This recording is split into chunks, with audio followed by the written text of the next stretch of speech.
Selamat petang, salam sejahtera Malaysia. Jam 2 petang. Rakyat Malaysia, mata rakyat Malaysia, tumpuan rakyat Malaysia fokus kepada keputusan Istana Negara. Kerajaan baru diketahui hari ini atau tidak? Hari ini kita akan mengetahui siapa yang menjadi Perdana Menteri, siapa yang akan menjadi kerajaan gabungan daripada parti-parti politik di Malaysia, dan siapa yang mendapat majoriti Dewan Rakyat. Hari ini pasti akan terjawab. Jam 2 petang. Kerajaan baru diketahui hari ini. Selepas lebih 24 jam parlimen tergantung kerana tiada gabungan parti yang memperoleh majoriti muda dalam pilihan raya umum ke-15. Adakah kerajaan baru akan diketahui hari ini? Yang di Pertuan Agong, Al-Sultan Abdullah Ayatuddin Al-Mustafa Bilasha pada Ahad menitahkan agar parti politik membuat perakuan gabungan politik untuk menubuhkan kerajaan baru sebelum jam 2 petang hari ini. Seri Paduka Baginda juga menitahkan agar gabungan parti politik yang dipersetujui mengemukakan nama seorang ahli Dewan Rakyat yang mendapat kepercayaan majoriti untuk menjadi calon Perdana Menteri ke-10. Rentetan itu, GPS menyatakan persetujuan bekerjasama bagi membentuk kerajaan campuran bersama Perikatan Nasional, Barisan Nasional dan GRS.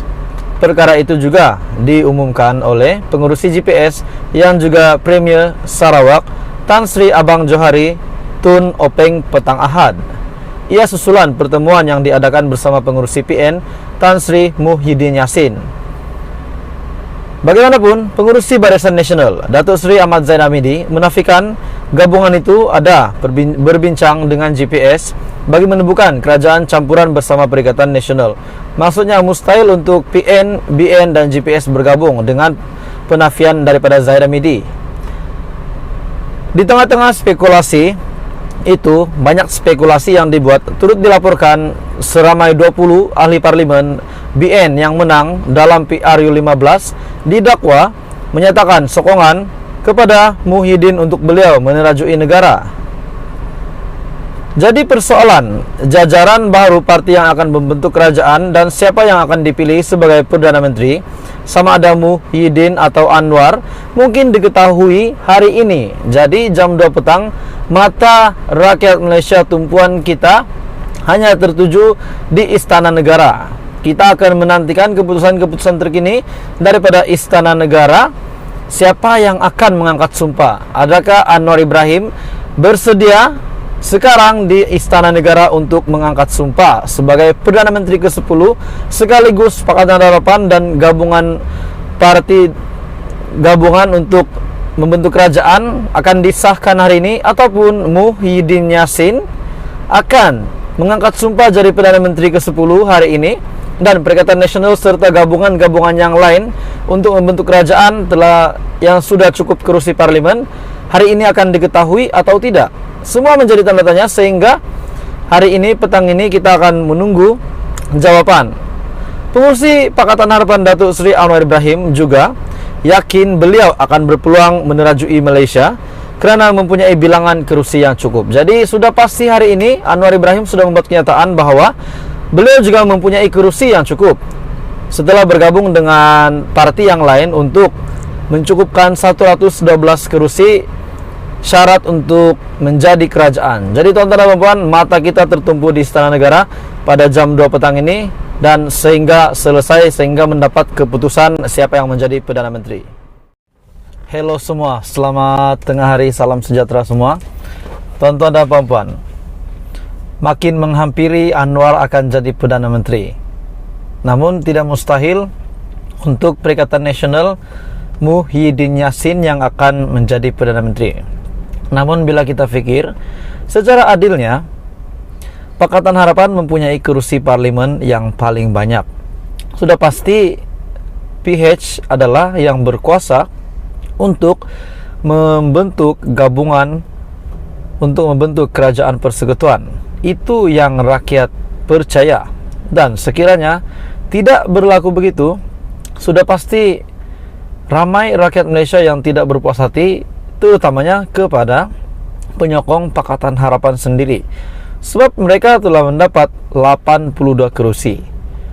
Adakah Pakatan Harapan akan dikalahkan dengan gabungan Perikatan Nasional dengan gabungan parti yang lain?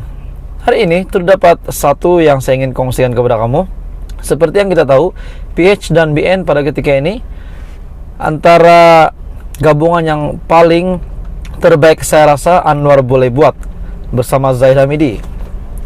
Tetapi kenapa PH tidak dapat bergabung dengan GPS dengan Perikatan Nasional? 4 sentimen yang menjadi penghalang bentuk kerajaan gabungan. Setelah PRU 15 selesai pengundian, tiada gabungan yang stabil akan dapat dibentuk berdasarkan sentimen daripada setiap parti yang bertanding pada PRU ke-15. Walaupun PH memperolehi parlimen paling dominan dengan 82 kursi bersama DAP dan MUDA. Jadi sudah pasti gabungan-gabungan antara parti-parti besar ini bercanggah dengan komponen-komponen parti yang terdapat di dalam parti gabungan itu. Gabungan Pakatan Harapan Perikatan Nasional dilihat amat mustahil. Umum sudah mengetahui bahwa Perikatan Nasional mampu menyerlah pada PRU 15 disebabkan kerjasama dengan PAS. Untuk melihat Perikatan Nasional bergabung dengan Pakatan Harapan adalah hampir mustahil, kerana PAS terlebih awal memberitahu tidak akan sesekali bekerja sama dengan DAP. Makna kata, PAS tidak sesekali akan bekerja sama dengan Pakatan Harapan, sebab DAP dan Pakatan Harapan adalah sama. Pakatan Harapan, parti komponen lainnya adalah DAP, dan ini tidak disukai oleh PAS dan tidak mungkin akan bekerja sama. Perkara ini sudah ditegaskan oleh Presiden PAS sendiri, Tan Sri Abdul Hadi Awang, sehari sebelum tarik pengundian PRU 15. Beliau berkata ketika PRU 14, Tun Dr. Mahathir pernah mengajak PAS untuk bekerja sama dengan DAP dan PKR, namun ia ditolak disebabkan PAS baru saja keluar Pakatan Rakyat. Gabungan Perikatan Nasional GPS ini pun menjadi tanda tanya kepada ramai orang. Jika PAS menolak untuk bersama dengan DAP bagi membentuk kerajaan, menolak PH, situasi yang sama juga menjadi penghalang untuk PN bergabung dengan GPS bagi membentuk kerajaan. Walaupun kita tahu GPS dilihat bersedia untuk bekerja sama dengan Perikatan Nasional. Secara matematiknya, PN dan GPS boleh membentuk majoriti muda dengan sokongan daripada JRS. Bagaimanapun, sentimen GPS yang menolak PAS sebelum ini menjadi tembok penghalang untuk kedua-dua pihak menubuhkan kerajaan. Maksudnya, PN dan juga GPS juga menjadi juga bukan gabungan yang boleh direalisasikan.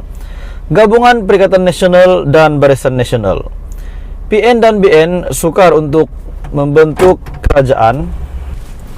PN dan BN dilihat sukar untuk membentuk kerajaan kerana kedua-dua pakatan itu berasal dari bekas-bekas ahli yang lompat parti. Ini lagilah lihat sangat mustahil untuk bekerja sama PN dan BN. Contohnya Syahidan Kasim yang digugurkan sebagai calon BN, namun beliau bertanding atas tiket Perikatan Nasional, bahkan beliau menang. Situasi yang sama juga berlaku kepada Datuk Sri Ismail Abdul Muttalib yang bertanding di Maran atas tiket Perikatan Nasional selepas tidak diterima Barisan Nasional. Gabungan Pakatan Harapan GPS. Bagaimana pula dengan gabungan PH dengan GPS? Gabungan ini menjadi idaman rakyat Malaysia, idaman tuan-tuan dan puan-puan semua, sudah pasti. Dengan harapan memberi laluan kepada Anwar Ibrahim, peluang kepada beliau untuk mengangkat sumpah menjadi Perdana Menteri hari ini. Dua pakatan ini dapat mencapai majoriti yang sangat mudah, 112 kerusi parlimen jika bersatu. Tetapi kerjasama itu sukar direalisasikan hanya disebabkan sentimen BN dan juga DAP. Bagi Ketua DAP Sarawak, Chong Cheng Jun, maafkan saya, Chong Cheng Jen, beliau percaya mustahil untuk mengharapkan gabungan Parti Sarawak bekerja sama dengan Pakatan Harapan selepas PRU15. Jadi PH dengan GPS pun tak boleh, PH dengan Perikatan Nasional pun tak boleh disebabkan sentimen DAP dan Barisan Nasional. Maksudnya yang tinggal PH, Pakatan Harapan dan Barisan Nasional. Jadi ini semakin menghampiri untuk Anwar menjadi Perdana Menteri dan mengangkat sumpah di Istana Negara petang ini. Jadi kita nantikan episode seterusnya apa yang akan berlaku. Adakah benar-benar Pakatan Harapan dan Barisan Nasional bergabung menjadi kerajaan baharu? Tonton dan bantu bersama di dalam channel ini untuk info selanjutnya PRU15.